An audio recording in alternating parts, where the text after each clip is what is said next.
You mentioned the funding in the budget that is available to help tribes and coastal communities. And when you were in Alaska, you mentioned that there was $8 million that could be made available by way of grants. I visited with the folks from the Northwest Arctic Borough region just yesterday in my office, and I asked them about accessing any of these funds that were available, and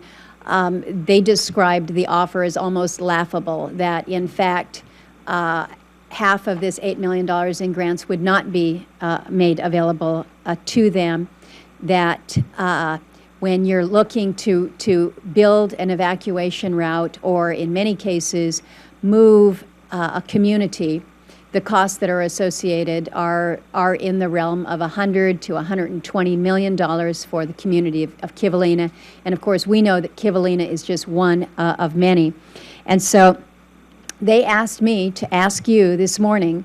what is your proposal, having seen Kivalina and the situation that community faces, what is your proposal to help address their immediate needs for an emergency evacuation route? Thank you, Senator Murkowski. I, too, had an opportunity to drop in on a meeting with our friends from Northwest Alaska. The $8 million in the 2015 budget is intended to support tribal programs around resilience. It certainly never had an intent to relocate villages, but we have, since my visit to Kivalina, already visited with OMB, looking at potential areas in the budget where we might be able to move relatively quickly, not just for Kivalina, but many of the other coastal communities that are threatened. So, the first step is planning and understanding options, and I certainly got some very helpful insights when I was in Kivalina about the decisions that the village itself is facing and what it wants to do. So there is certainly not enough money in the 16 budget and the 15 budget to do any major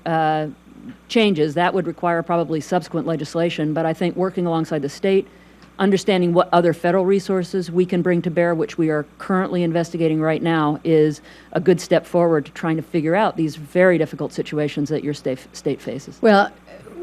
I think you would probably agree that we need a full-on action plan because, again, it's not just Kivalina we're talking about. And as our governor has reminded you, with a $3.5 billion hole in our budget and the price of oil not looking like it's going to increase in the near term and production only going down, that's a concern for us, how we deal with that state